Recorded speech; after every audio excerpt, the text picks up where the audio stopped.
Studio International visited Frances and Nicolas McDowall at their home and print studio in Monmouthshire and spoke to them about the highlights in their near 40-year-long printing and publishing enterprise, the Old Stile Press. Thank you, Nicolas and Frances McDowall, for inviting us to visit your home and studio today. There are so many components that come together in making books: the paper, the text, the type, the binding, the images, the end paper, the ink. Can we ask you to talk about your creative process, and when you have a new project, where do you begin? The most important thing for us, as opposed to most other private presses, and indeed most other commercial publishers, is we start with the artist. And how do you find artists? Well, that is a question that many, if not most, if not all people ask. And it's very difficult to answer in any meaningful way because it's always different and it's never planned, it's never rehearsed. It always comes by chance, by happenstance. Very often we, in the early days particularly, we would haunt exhibitions of printmakers' work, often young printmakers, I mean college students and so on. Do you have a particular era of printmaking or look of printmaking? Do you have anything in particular that you're interested in? Well, I'm interested in prints of all sorts, from the very early ones to the very modern ones. Of course, for this purpose, we need somebody who's alive and working, and preferably someone who is doing really interesting, if not avant-garde, revolutionary art, because we tend to like it, that end of the spectrum, rather than what many private presses concentrate on, which is a little sub-Buick wood engravings of little rabbits and flowers and so on. We well, that is of course grossly unfair, but I should also say that partly because of that, we have many of our artists are not primarily printmakers. Some are, but many of them are primarily painters who print make as well, or sometimes we come across painters whose work we like and we broach the subject, would you like to do a book with us? And they say, well, prints? God, I haven't done any prints since college days, but I'd love to. What is it about their work that inspires you to do that? Because that's a brave step to make, isn't it? Well, it is. For you and them. Yeah, yes. We, I suppose, a bit of a cliche, but we rather like to live on the edge a bit. And if something is not the normal day's work, it's not something they're absolutely happy with. It's either something they have gone back to, which they used to enjoy, or they have are inventing it as they go along. So there are some examples here in front of us. Yeah. Can you show us that book that's under your right hand, this one here? Can you tell us who made this? This is a fantastic book by an artist who is now 93. And she's just done a new book with us. She is called Glenys Cour, and she is a painter, and she makes collages. She has done for many, many years. Many years also she made stained glass and taught stained glass in Swansea, which is a very important centre for that. We saw collages, I mean black and white collages, which she had made to make a set of posters for an exhibition years and years ago of Dylan Thomas. I'm not sure what the exhibition was, but these posters were wonderful. And we wanted to work with her. She has made a work of art which is a collage. It is a one-off. Yes. By pasting various bits of paper. I mean that shape is pasted on top of that shape. Yes. And that shape is pasted on top of that shape. So what I have to do is to make what in the old days would be a line block, and nowadays, well, it is a line block, but I make it using a technique with a photopolymer blocks. Now that's really important for me because that is exactly what I also use nowadays for type. Ah. Although I did indeed get really excited at the time of the John Randall weekend, a boozy weekend in the Cotswolds. I loved the idea of... that was when you first went and did printing? That's right. And that was when you were still living in London? Oh, absolutely, very much so. So this introduced you to the idea of printing? That's right. And I did indeed love of feeling type and putting it together. After a few years, I mean, I got lots of type, and the first few years, the books made during that time, they were all me setting type. The next section, if you like, had more text in them, and they were the text was set by a professional monotype setter. He would produce galleys of type, and I would then fiddle around with them and put them into my books. Then I realised that even that was frankly a bit boring, and also not very good, because at that stage my books tended to get larger and larger. Right. Can we see another page? Can we turn over? There we are, yes. And yes. show us some more examples. Yes. Let me try and find a... It also didn't help that the typesetter that we used died. Used to use. Okay, so what was that? What did you start off? What machinery did you start off with? And he used a monotype caster. But then when he died, we realised that we'd need to make some other choices of how to make the type. But one of the things that Nicolas, as you will see as you look, he likes large, I mean, far from the small Buick style wood engraving. He likes a large woodcut or large images. And large space. In large space. And so, white space, hugely important. But to balance that, because it's always important to have a balance between text and image, very small type doesn't work. And you with the old type, they didn't make it very large. Right. Except for small amounts for titling. Right. And then with photopolymer, you set it on the computer and you can have any size you like. So it's a photographic process. It is a photographic process and advanced plastics, if you like. I mean, I don't understand what the chemistry of the thing is, but I have equipment. I mean, I have a computer on with lots of typefaces on it, which I can choose from and set the type in whatever size I like.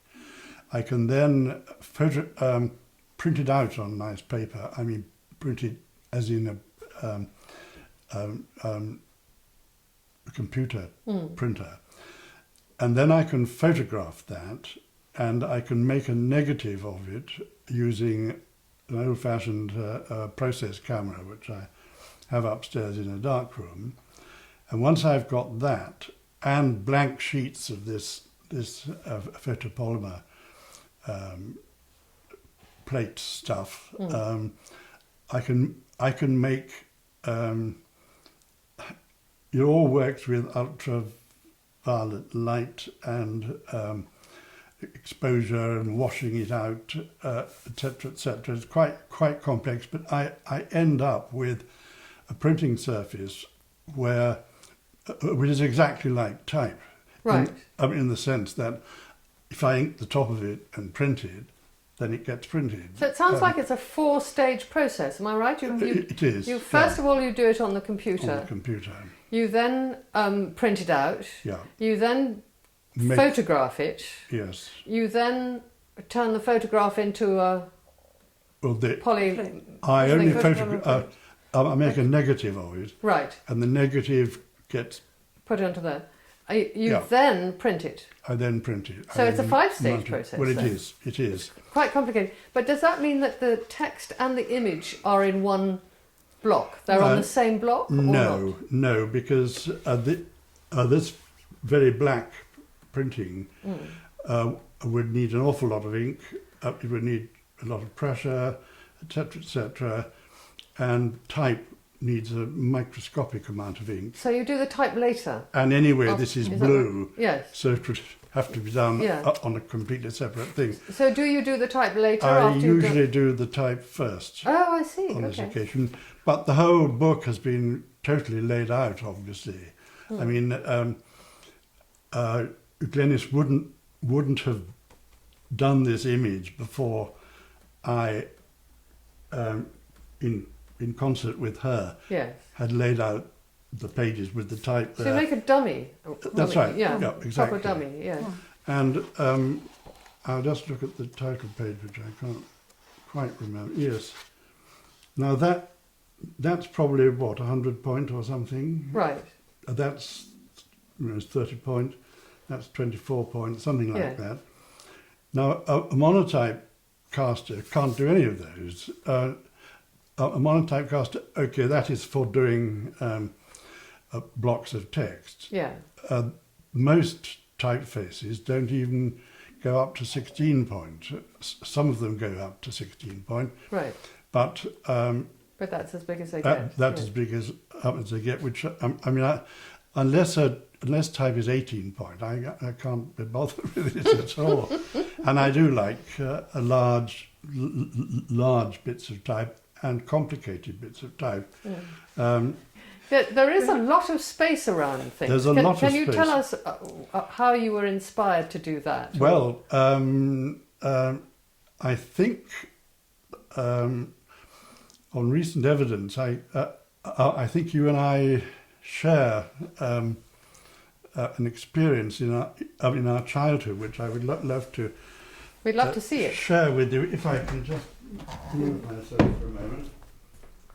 Now, this book was published in this country in the year of my birth. It is American, and it was published in America the year before. But this is Ferdinand, the story of Ferdinand, which has influenced my life in many, many ways. I mean, I realized as a small child that I was Ferdinand. I was. Can you show us some pages? Yes, yeah. I'll come back to that page. I was a little bull who didn't run around like all his brothers, but I like going away to the far corners and smelling the flowers under the cork tree, which, as you can see, is a tree with corks hanging on it, which is so lovely. But there he is, going to the. The space there. There's so much white. That's right. I mean, he eventually sits on a bee, and they all think he's frightfully brave, and take him off to the bullfight. That is just such a wonderful drawing. And he gets in the bullfight, and then, of course, he doesn't do anything at all. He just sits, and he sits in the middle. This is one of my absolute favourites. And he smells all the flowers in the hair of the ladies, and he doesn't fight, so he gets taken home, and he spends the rest of his life under his cork tree.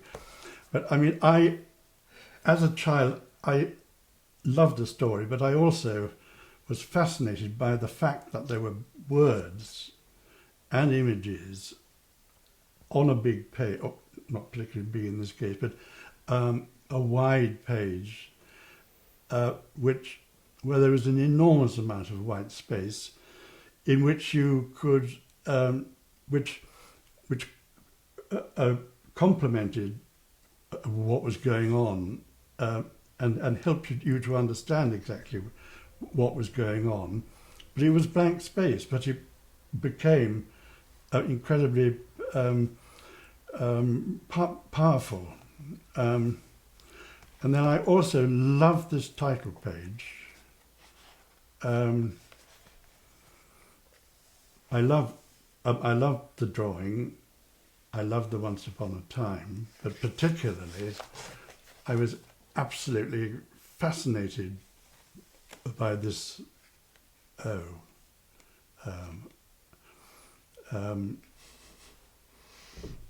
capital O for once. I was fascinated because I loved the idea that it wasn't just down there as an ordinary letter, and I thought it was a most beautiful piece of sculpture. But most particularly, I was fascinated by the fact that it wasn't actually, it didn't seem to be part of the text, and it didn't seem to be part of the image. It was something quite separate, sort of hovering between, like some flying saucer or something. I don't know what, but I really literally was analysing, unconsciously, analysing books and page layouts at a very, very early stage.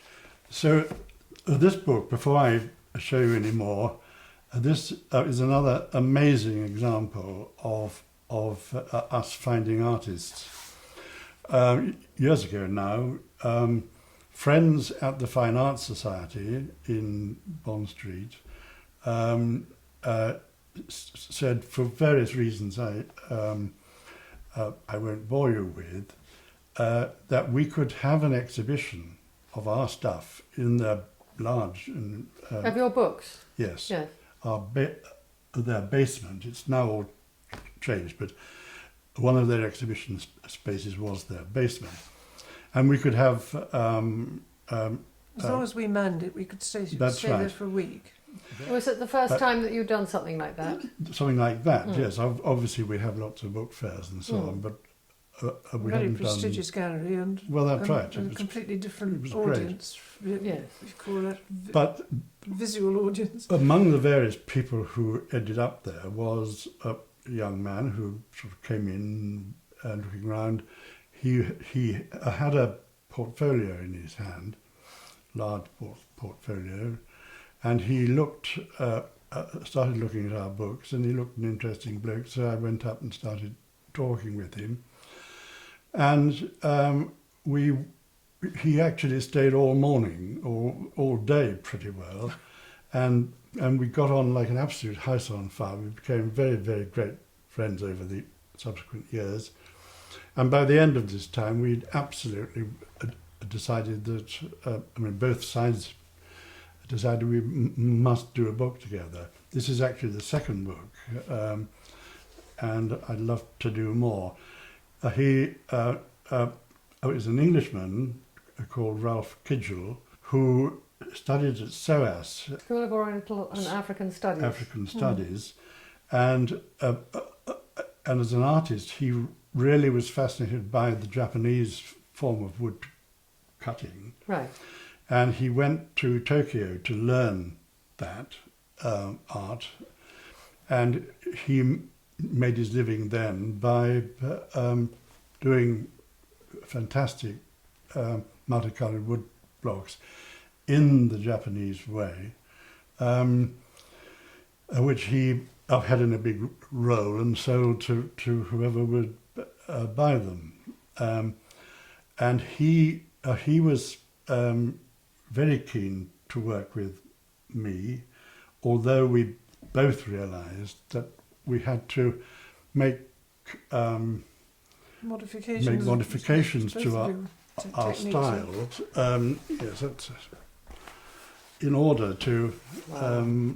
Isn't that absolutely Marvellous. amazing? So how did you come to choose then what he should make images for? Right. The text. For Well, He selected a large number of poems that he felt he would like to do images for. Initially, he produced a list of poems that he fancied doing, and I looked down them and I said, do you realise that the copyright problems for these will be very expensive? Yes. And this is always one of the difficulties that we have, because it's not a highly financed organisation. We don't want to get too involved in contemporary poets who expect, or their agents expect, huge returns, and they don't understand that you don't, in a limited edition of 150 or something, you can't make huge profits. So anyway, he then re-examined the poems that he'd chosen, and the important thing to say is that they're all about water. It's quite a wide variety of approaches to water. Yes, very interesting. And his printmaking technique is That is here, in fact. That's our house, and that's our house. And this is an otter that we had just seen in the river. Seen in the river before he came to stay once upon a time. But it also sort of incorporates the whole process of how rain falls on the earth and then is absorbed back into the atmosphere, and rain clouds, and that's not the rain cloud. Well, but it is a whole cyclical process. Yeah. And so he incorporated that into the order and the way he went about it. But could I say that the main thing that we both, well, I particularly had to struggle with. He makes these engravings on thin slices of very beautiful Japanese birch, is it? Cherry wood or something. And he will then colour them with colour the actual block with water-based ink, and he will then print them onto handmade paper, Japanese paper, and he will print them simply with the pressure of his hand through a thing called a baron or a baren, which is a sort of pad of bamboo which offers pressure like that. And of course that is, all of those aspects is completely different from what I do. Right. I use oil-based ink instead of water-based ink. I use French, in this case, mould-made paper rather than handmade paper, and I printed on a press. So I had to modify everything, and especially my technique,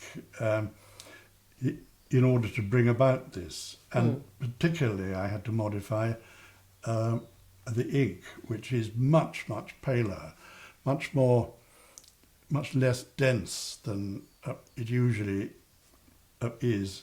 I have it open here because I think you can see that whether this is a cloud or a dappledness. Oh, it's dappled. Yes. Yes.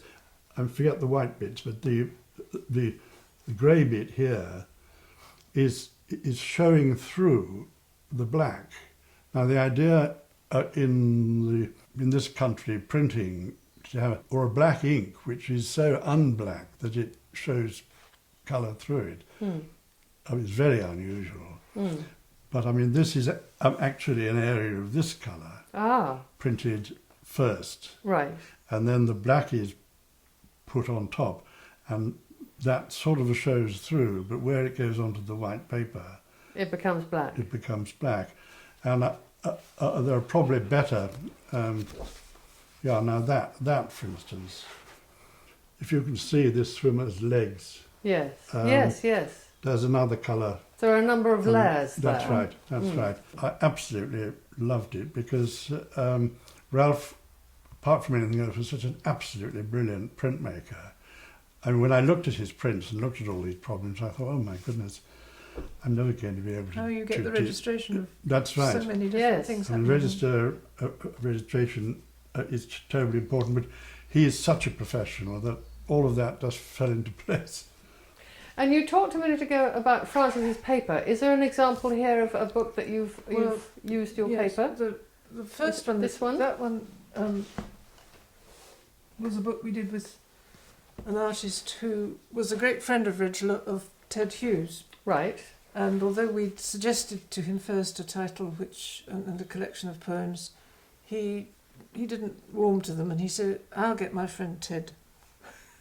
And we thought, oh, here we go, this is going to be difficult. But in fact, he was very willing to let us use poems which already existed without, I think we paid him something, but it wasn't the usual sort of contemporary poet rate.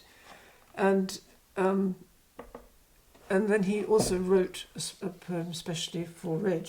Reg Lloyd he said, well, you make paper out of various plants, and they're all nature poems. Why don't we do it so that you print my images on your paper? So the images are made on the paper you made. And where did you make that paper? So I made that here. And what is it? What did you make it from? And various plants. So there were irises. There were. I think these were all plants, weren't they? So there were irises. There were. That looks like onion paper to me. No, that's not. I think that's. Well, it's probably saying like how many different. That's onion paper. Oh, yes. And it incorporated iris, nettle, onion, Japanese knotweed, pampas grass, and alkanet. Alkanet's a rather pretty blue flower thing which grew all over the place. And so, it could be weeds. And the Japanese knotweed is a plant which everybody abhors. Huge. Typeface. This was an early book, so I'm sure I did. You typeset it because that was the exciting bit about the original poem, which was that. And this was a wood letter, which. And this was a poem that he'd that was the written poem for that he you. wrote. Well, he wrote in fact for the artist. Which is the knotweed one? Do you know? The knotweed, I think, will probably be that one because it's very tough stuff. And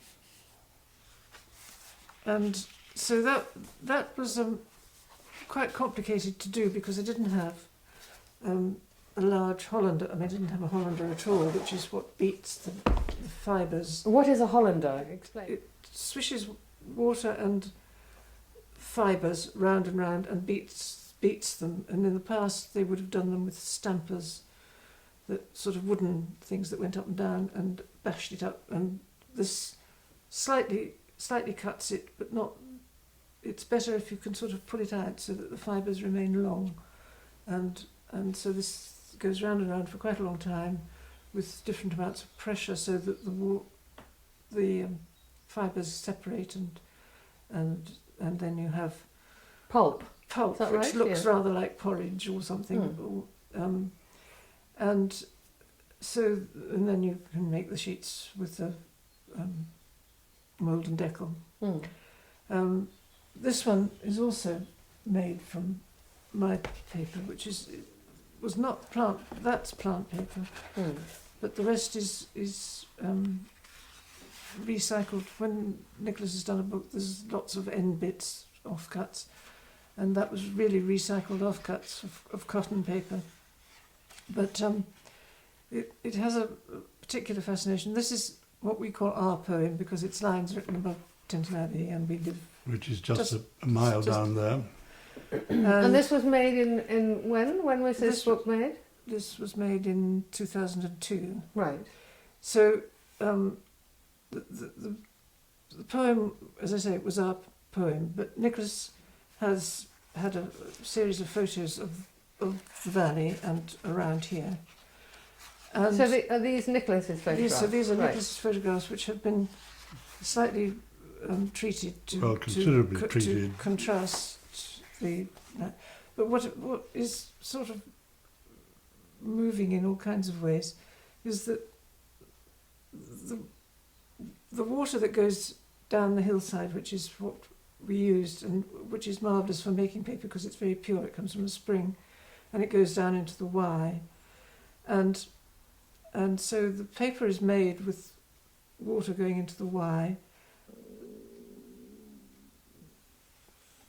As part of the photograph, that is the river. That So is it's the Wye. So it's the paper making the river, Yes. making it's a sort of lovely circular idea of. We like that sort of thing. But it takes a little while perhaps to focus that is the river and I that hope those you are the can banks. immediately see that I mean, although it is simplified down to the absolute, and if I go like that, Yes, yes. it means nothing at all. You can't see No, what taken away the... it's just a shape. Yes. But that the whole thing comes together. I have in fact done a number of books using this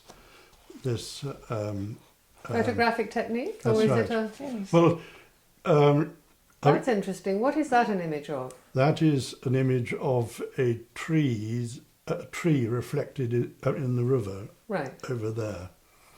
A photograph of.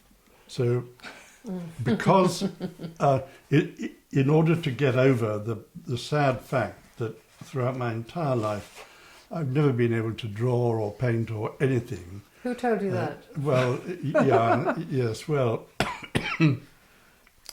I told myself, well, I don't know. But I have found, obviously, that I get enormous pleasure from laying out books and playing with this space and playing with items in the space, like text and images. But the nearest I've got to my own stuff is using this photographic technique. I mean, simply taking photographs, putting them in the computer, and then simplifying them enormously.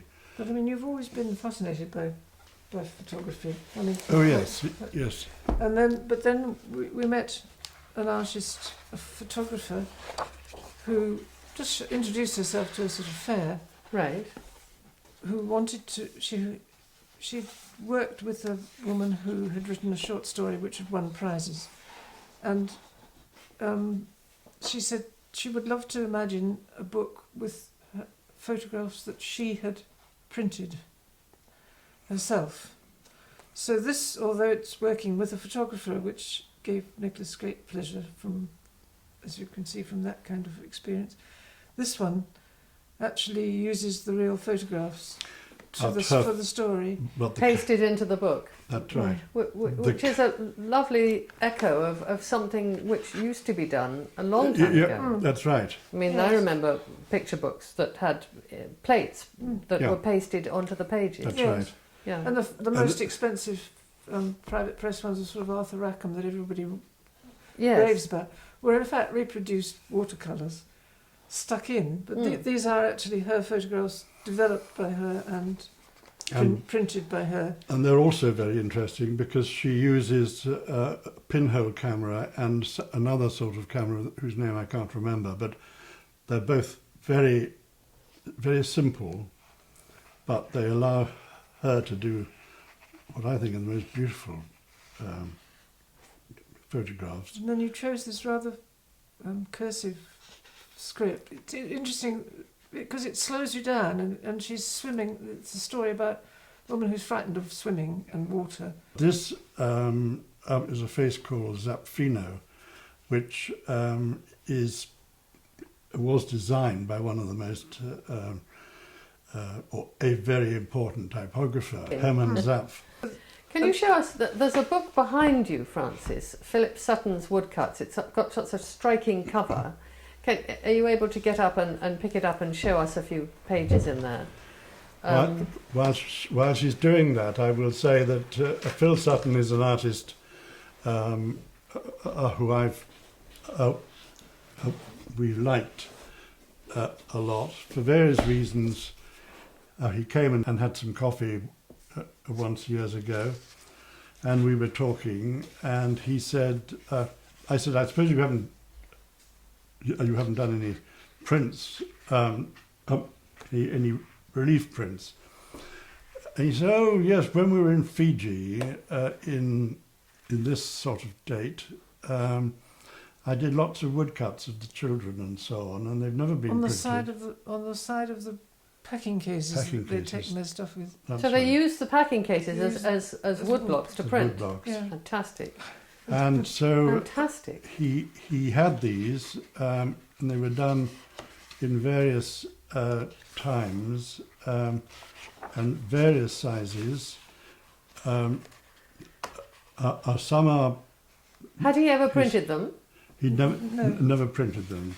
So he brought these pieces of wood that he'd carved. They were to you. sitting in a pile in his studios, and I tried to work out. That is a most fantastic nude, I think, absolutely beautiful image.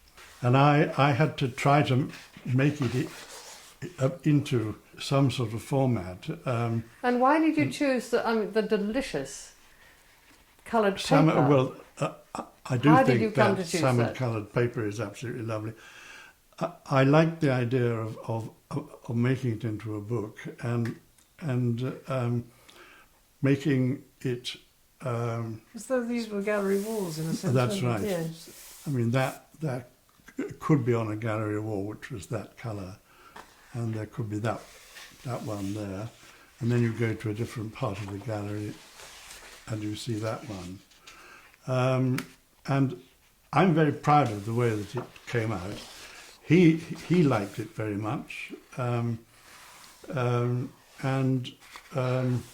I have to say that it is one of the least successful of our projects Well, for largely, various reasons. Why? Well, I just think it's... largely because initially it was said that, That's that right, his yes. gallery would sell all the copies, and so we would just sell a few.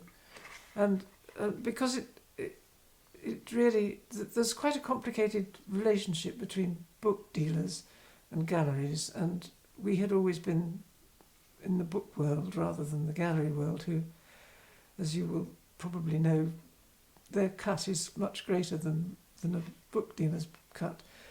And so that seemed fine. If the gallery was going to sell them, then it would be not too much of a responsibility for us.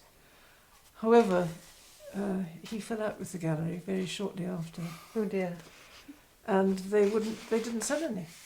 Oh God. And from our point of view, it is big, and And to take to a fair is a nightmare because Yes. it's so heavy, and you spend absolutely hours showing it to people, and then they don't want it at the end.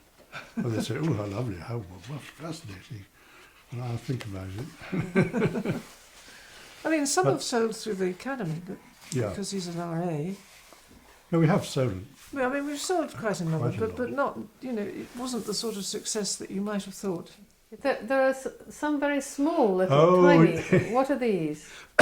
I've said that normally I like doing big books, but on occasion,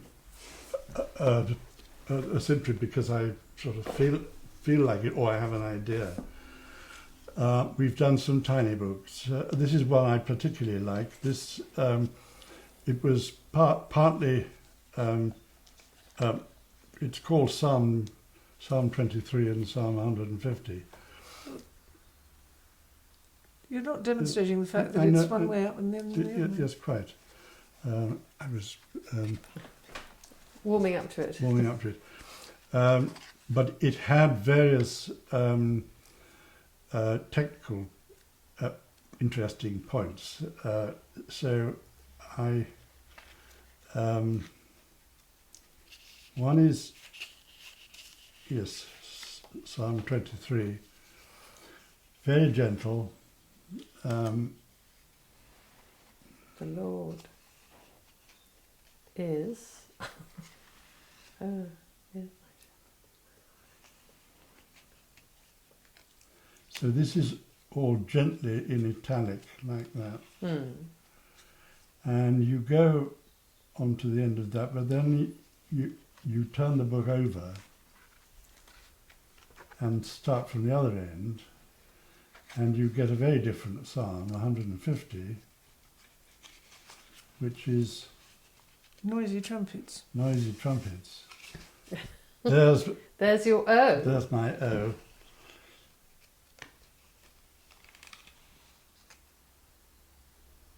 Oh, praise God in the heavens.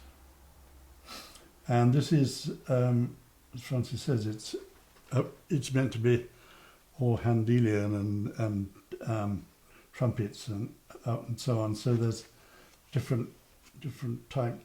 Now, did sizes. you print black on gold, or did you are a clever person. or did you print the gold? I printed the gold. People assume that I printed black on. I mean, the usual thing is, "Ooh, where did you get that lovely gold paper?" And I said I didn't. And I go like that and show people that it is in fact black paper. And so the type was set and the whole thing was reversed, and I printed gold on flat pieces of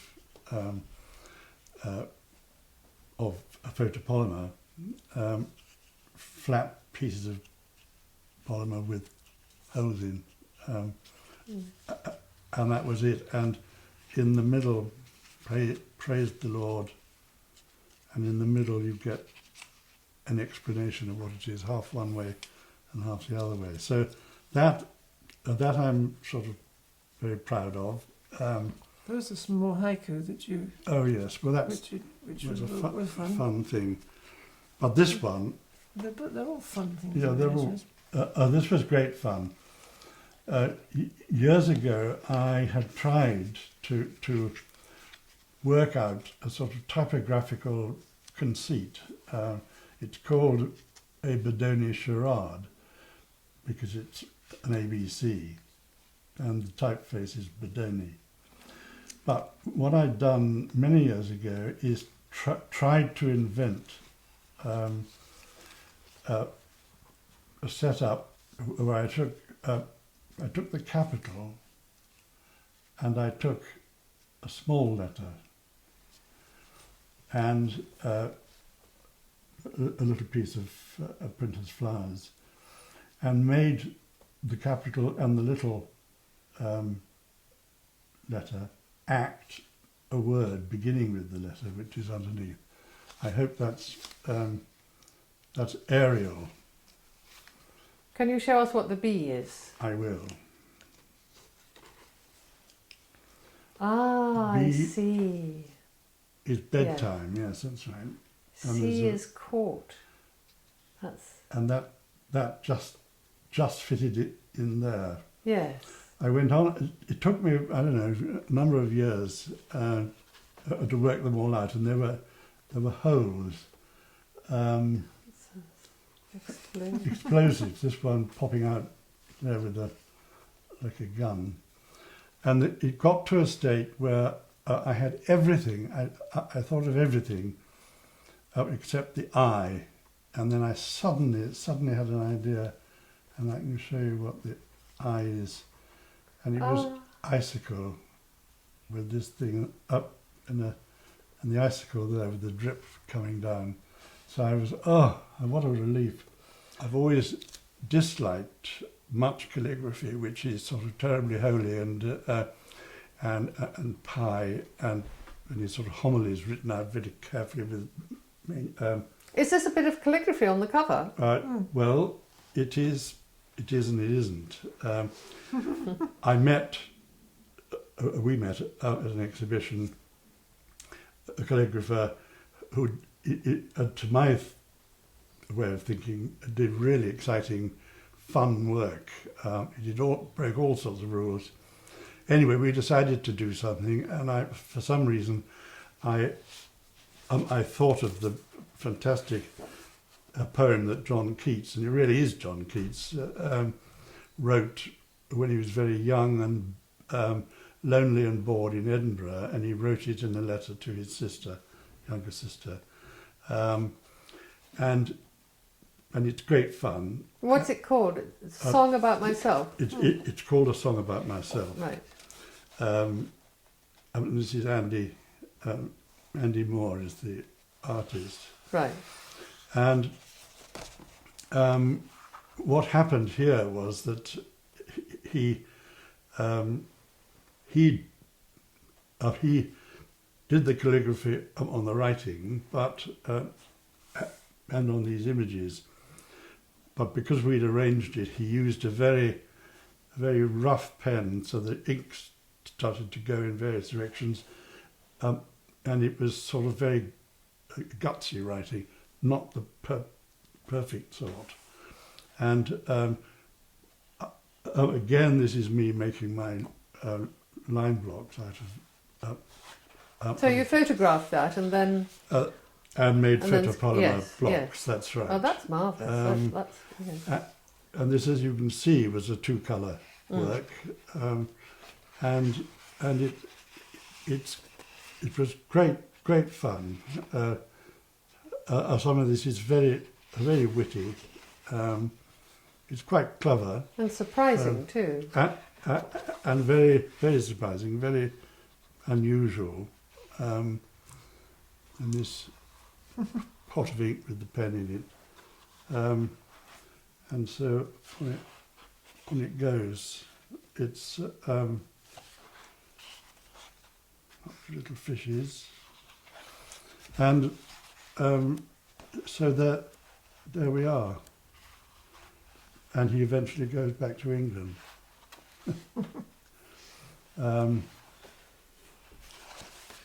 So that was just another strange and wonderful thing to do.